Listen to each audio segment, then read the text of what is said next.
On vous souhaite la bienvenue à ericlatour.com. Aujourd'hui, on vous parle du lancement de Télé Handicap, une nouvelle chaîne YouTube. C'est une idée du Joannais Joseph Coury, qui est le président de l'Association de paralysie cérébrale du Québec. Bref, il va nous expliquer son projet et il nous a amené d'ailleurs l'un de ses premiers animateurs.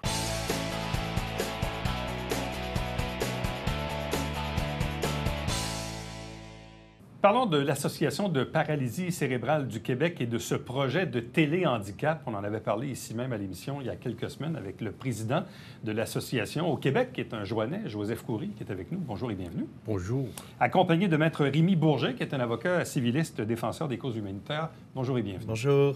Bon, Joseph Coury, on se connaît quand même depuis longtemps. Ce projet de télé, puis même dans un certain moment, on avait parlé de ramener les télétons. Bref, ça mijote là, depuis quelques années, cette idée d'avoir un volet télé avec la cause, oui, de la paralysie cérébrale, mais même là, c'est beaucoup plus élargi. On parle de handicap au sens très large. Exactement. Depuis 3 ans, les 3 dernières années, j'ai eu l'occasion de rencontrer les dirigeants d'une chaîne de télévision et on s'était entendu sur un principe de collaboration pour les personnes handicapées qui représentent 17% de la population québécoise. Tout se passait très bien, même on était prêts pour aller jusqu'au Téléthon, on a même fixé les dates. À un moment donné, je recevais une lettre qui me disait « Malheureusement, nous sommes obligés de reporter l'émission de télévision ». Et nous, l'émission, le Téléthon était basé sur un démarrage d'une émission de télévision pour faire revivre la flamme des Télétons, parce que nous étions les pionniers au Québec. Mais moi, je n'ai pas accepté ça, pas méchamment, loin de là. Il faut respecter les décisions des autres. Là. Donc, je me suis couché et je me suis réveillé avec une idée.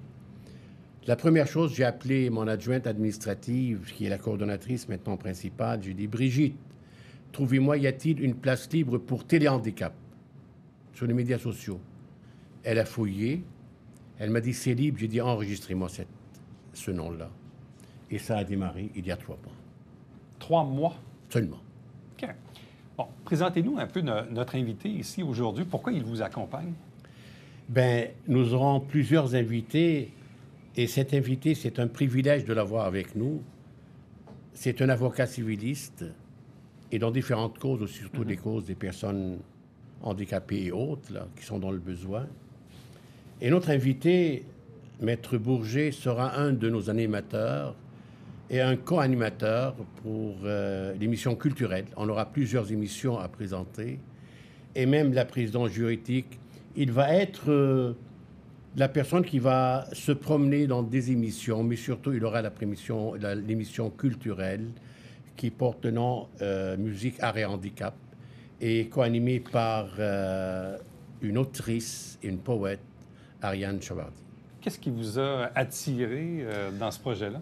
Eh bien, moi, je me rappelais que plus jeune, quand je regardais la télé, quand je regardais les différents médias, bien, je voyais jamais de gens ayant un handicap comme moi. Moi, je suis né avec une condition à la naissance. J'ai été amputé du pied gauche.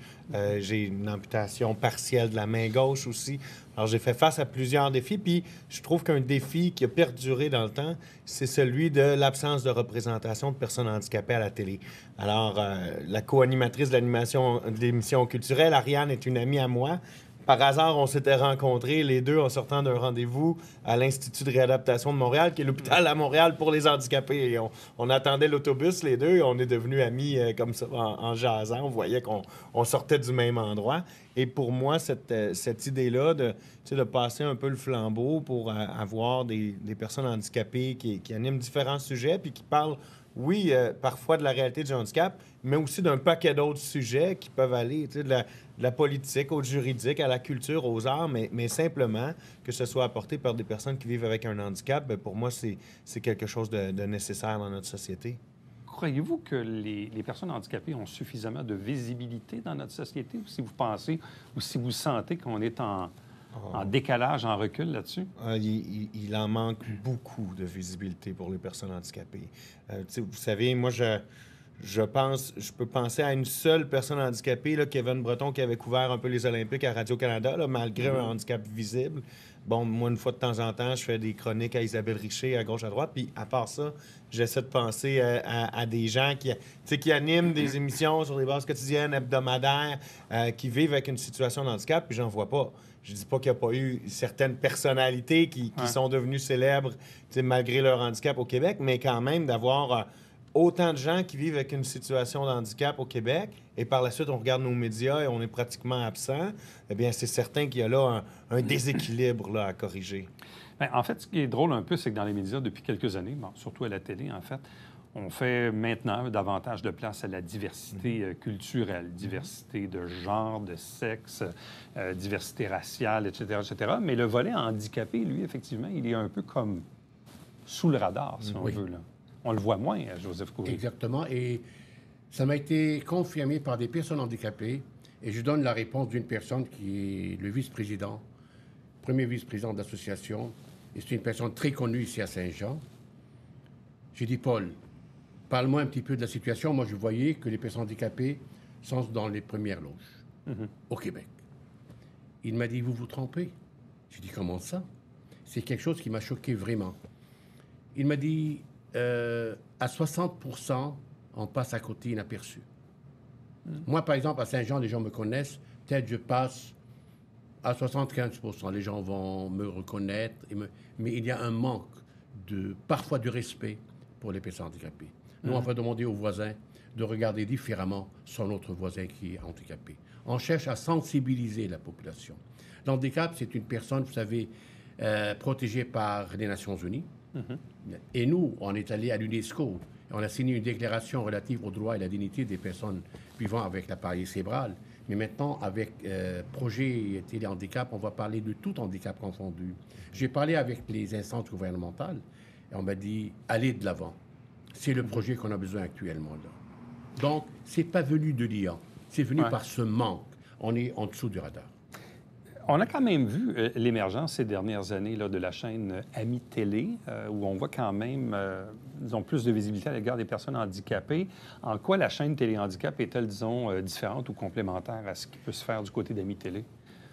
J'ai entendu parler d'Ami Télé, oui, mais nous, on est actuellement libre de nos affaires. On va aller avec les médias sociaux, pas seulement localement. Ouais. On cherche à sensibiliser beaucoup de monde et on aura des animateurs de différents pays qui seront avec nous.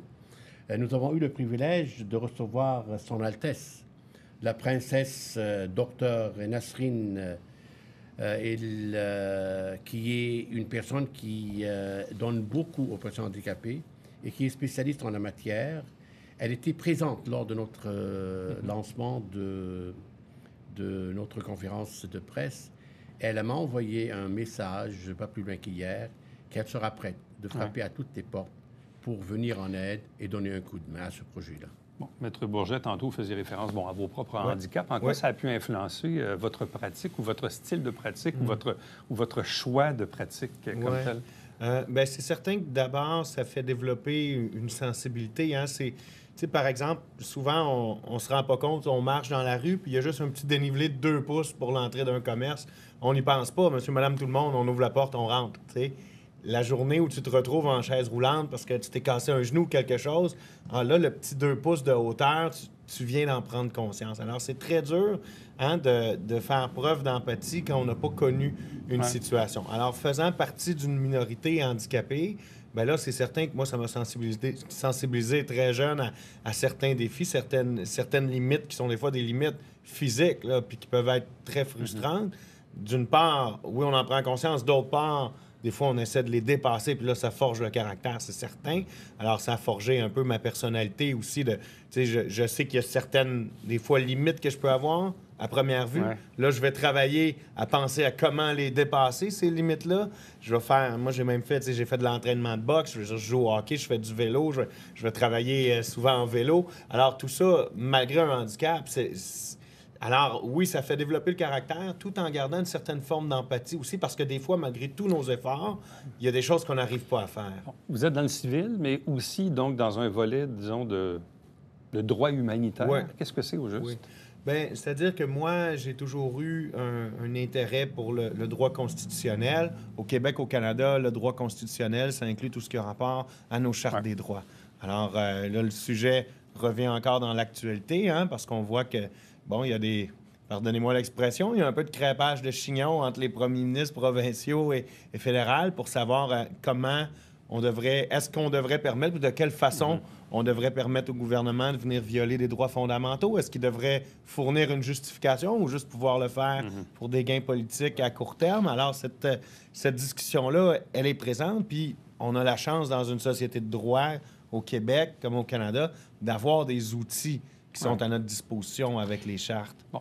Quand on parle on parlait tantôt justement des accès dans les lieux publics. Ouais. Bon, moi, dans les dernières années, ou disons assez récemment, des fois, je dois déplacer ma mère ou ma belle-mère avec fauteuil roulant ou avec déambulateur. Et c'est là qu'on se rend compte que ça passe... Tu sais, bon, à l'hôpital, c'est correct. Il y a des lieux comme ça, un centre d'achat, mais dès qu'on s'en va moindrement, il y a des places qu'il faut y penser. Bon, est-ce qu'on peut aller au cinéma? Là, comment on va rentrer? Comment on va sortir? Est-ce que ça va être accessible? Est-ce que les toilettes sont proches? On se pose pas ces questions-là quand on n'est pas... Puis c'est là qu'on se rend compte comment nos maisons, personnellement, sont pas faites pour des personnes handicapées. Dès que moindrement il y a des escaliers, on est un peu cuit, là. Hein? Bref, bon, ça, c'est des lieux plus personnels que publics, mais bref, souvent, quand on a fait des entrevues ensemble, Joseph Coury, oui, vous êtes président de l'Association de paralysie cérébrale du Québec, mais à chaque fois, vous m'avez toujours dit, oui, nous, c'est la paralysie, mais il faut parler des autres handicaps. Exact. Pourquoi c'est important pour vous, qui êtes président d'une association, de parler du handicap au sens large? Et pas juste la paralysie cérébrale. Parce qu'au Québec, nous avons 1 200 000 personnes vivant avec un handicap, ce qui représente à peu près 17 % de la population. Si on ajoute les parents, les frères, les sœurs, les aidants naturels, on est rendu à 4 millions de Québécois qui sont liés directement ou indirectement à ce qu'on appelle le handicap. C'est tout à fait normal. Un handicap, c'est une réalité, c'est un état. Et nous, on va aller de l'avant parce que pourquoi pas les autres? Si on a cette possibilité, ce pouvoir d'aller sensibiliser la population à travers les médias, à travers l'image, et pourquoi pas les autres? Mais on vit tous la même situation, mais d'une façon différente. Et nous, les valides, nous avons tous un handicap. Ce n'est pas seulement les personnes vivant avec l'handicap physique qui sont des personnes handicapées. Donc, c'est la raison pour laquelle on a misé sur ce... Et on a été encouragé par le gouvernement aussi. Il ne s'y attendait pas à plus que ça. Il ne demandait pas mieux. Dans les faits, vous pourriez défendre juste votre petit carré de sable qui est la paralysie cérébrale. Non. Mais vous allez au-delà de ça. Oui, parce que tu connais très bien comment je travaille et quel projet on mise fort pour donner des résultats. Et travailler pour les personnes vivant avec la paralysie cérébrale, travailler avec les autres personnes qui sont handicapées ou les non-voyants ou quoi que ce soit. Mais c'est un handicap, ça nous concerne aussi, là. Et moi, rappelez-vous un petit peu, il y a quelques années, on est sorti dans les journaux partout à travers le Québec pour sensibiliser le gouvernement à nommer un ministre autour de la table ronde pour parler des personnes ayant un handicap. Donc, on a besoin d'un ministre parce qu'actuellement, les dossiers des personnes handicapées tournent autour de 4-5 ministères. Mais c'est catastrophique. Eux autres, ils ne peuvent pas attendre, là. Eux autres, ils ont besoin aujourd'hui, leurs besoins et leurs services aujourd'hui, pas dans 1 mois ou 2 mois. C'est la raison pour laquelle on veut sensibiliser tous à travers 4 millions de Québécois qui sont liés directement ou indirectement. Maître Bourget, comment voyez-vous votre rôle au sein de Téléhandicap et bon, des émissions que vous allez pouvoir animer? Bien, moi, c'est certain que je veux arriver avec une originalité dans le contenu.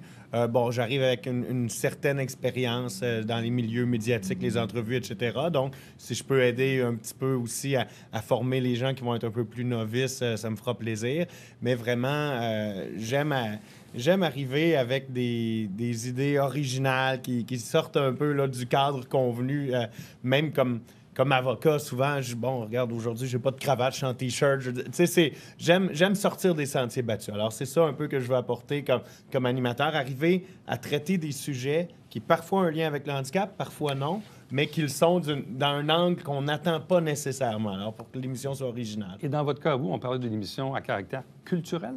Pas seulement, mais il y en a. Je vais co-animer une émission à caractère culturel, mais on va avoir aussi un volet social. On va traiter aussi, moi de mon côté, la politique, le sport, évidemment, tout ce qui est le juridique, hein, que ce soit les causes en droit civil dont on entend beaucoup parler, ou aussi les causes justement de droit et liberté qui doivent nous interpeller Hein, parce que je pense peut-être un peu faire un peu de pouce sur ce que Joseph disait, mais quand on parle de, oui, c'est la paralysie cérébrale qui représente comme association, pourquoi alors parler de tous les handicaps? Mais c'est qu'il y a une question aussi que l'union fait la force, parce que par nécessité, comme handicapés, on sera toujours minoritaire. Alors c'est certain que si on vient tous se serrer les coudes ensemble, bien, on est déjà plus fort.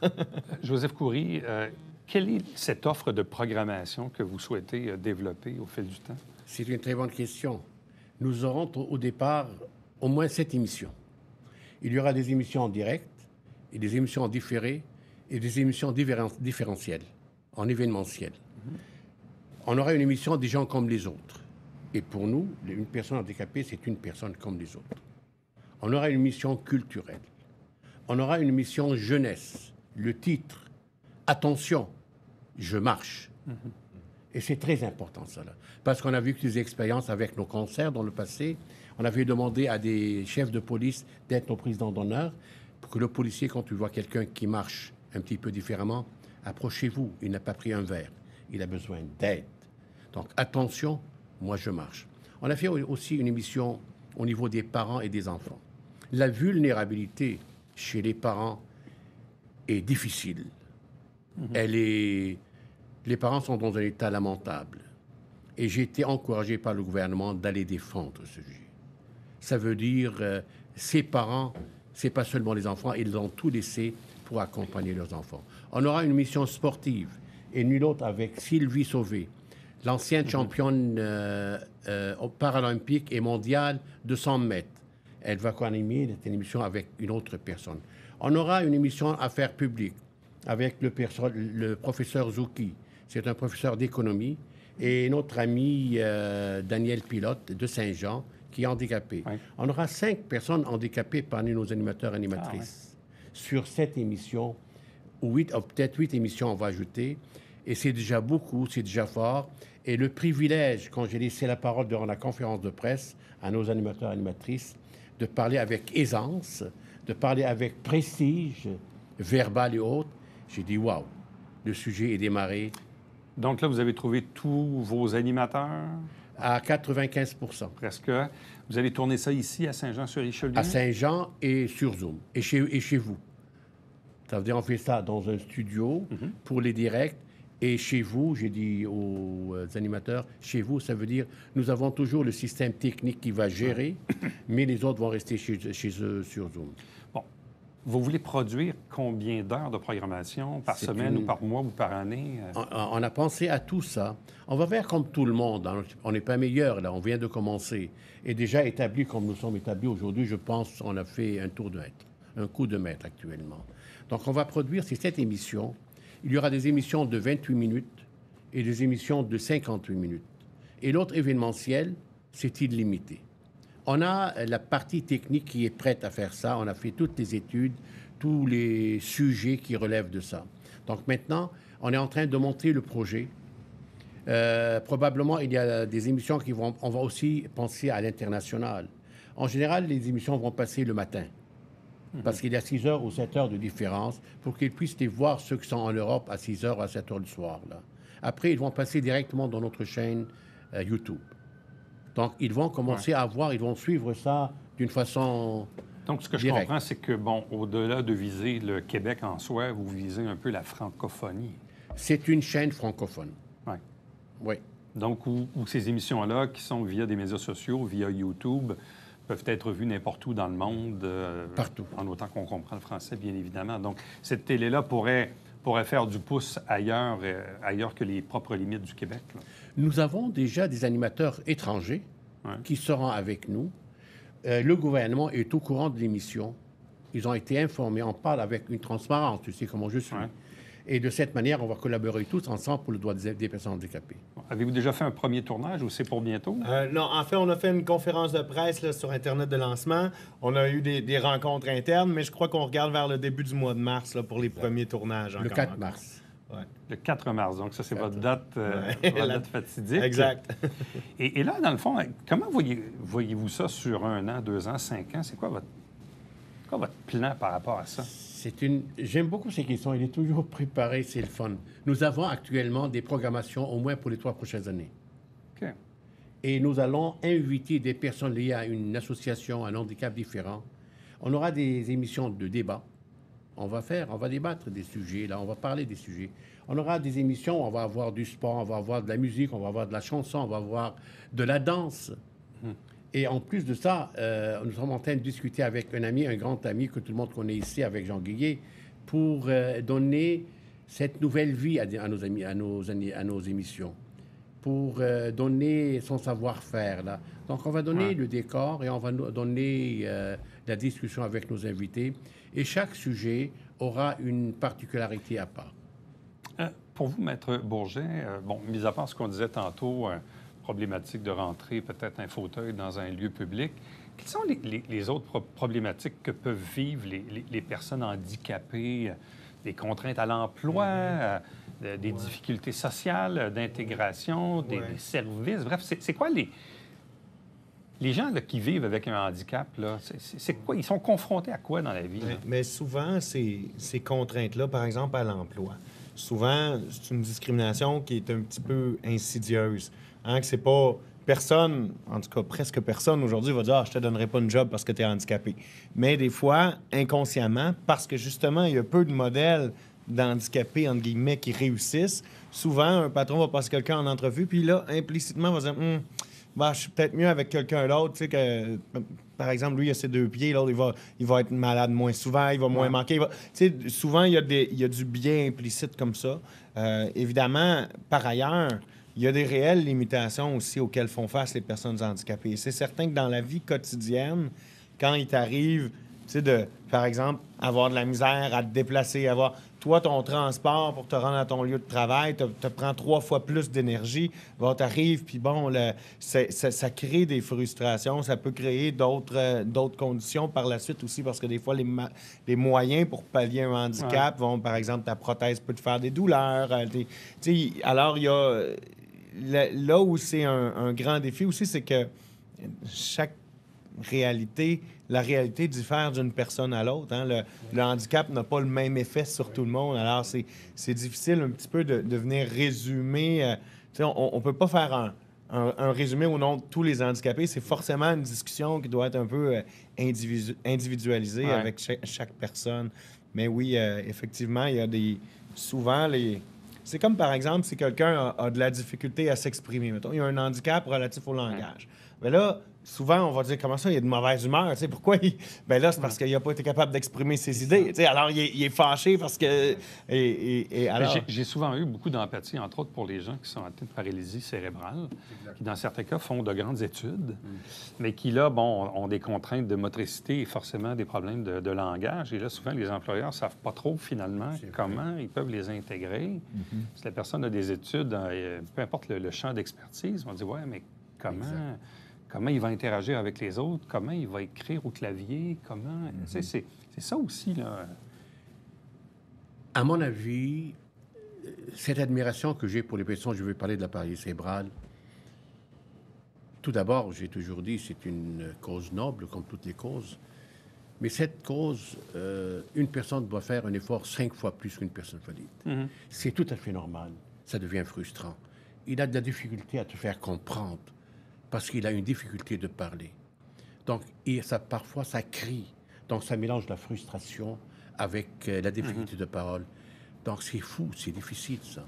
C'est la raison pour laquelle on va essayer de leur donner cette possibilité de leur mettre dans leur milieu. Et leur milieu, c'est avec les personnes valides. Parce que nous avons, par exemple, la paralysie cérébrale. Ce sont des personnes à 90% lucides. Nous avons toutes sortes de professionnels qui ont la paralysie cérébrale, des sportifs, ainsi de suite. Donc, nous, on cherche seulement à informer, à transmettre un message et à sensibiliser la population québécoise et ailleurs avec notre chaîne télé handicap de regarder différemment et autrement une personne handicapée qu'ils rencontrent. Avez-vous tissé des liens avec d'autres organisations, d'autres associations? Oui, nous sommes en contact avec différentes associations et c'est la raison, ces associations seront nos invités pour les émissions. Mais il doit exister au Québec une structure ou un organisme qui chapeaute un peu tous les organismes? Il y a l'OPHQ, l'OPHQ, mais c'est un organisme administratif. c'est le porte-parole du gouvernement. Ouais. Mais une chaîne de télévision comme ça, il n'y en a pas. C'est sorti. C'est sorti maintenant, on l'assume prudemment, mais fermement. On n'a plus de ligne rouge. On est parti. Comme j'ai dit, c'était une conférence de presse exceptionnelle. Ouais. Je l'ai adorée. Donc, la chaîne de diffusion principale, c'est sur un canal YouTube, principalement? Oui, YouTube, nous avons notre chaîne YouTube. Ouais, c'est ça. On va être aussi sur Instagram, on va être aussi sur Facebook et sur LinkedIn. OK. Oui, et pour la première fois, j'ai ouvert mon adresse LinkedIn maintenant pour la première fois. Il n'est jamais trop tard, C'est ça. Joseph Il Coury. n'est jamais trop tard. Qui sait, qu'on il a sera eu- peut-être on sur a eu- TikTok d'ici la fin de l'année. Parce qu'on a une bonne nouvelle, ouais. et j'aimerais bien l'annoncer devant la télé, devant le public. Le professeur Zoki, son étudiant à l'université, c'est un des grands directeurs de LinkedIn. Ils vont nous accorder presque 2 millions de liens Ah ouais. de contacts qui sont des sociétés d'affaires. Et on a besoin de cette société. Alors, Télé Handicap, c'est en ondes déjà depuis quelques jours déjà, donc officiellement lancé depuis le 21 janvier via les médias sociaux et entre autres cette chaîne YouTube. À vous deux, merci beaucoup. Puis bonne chance dans ce nouveau projet. Merci beaucoup. Merci. Restez avec nous, on vous revient après ceci.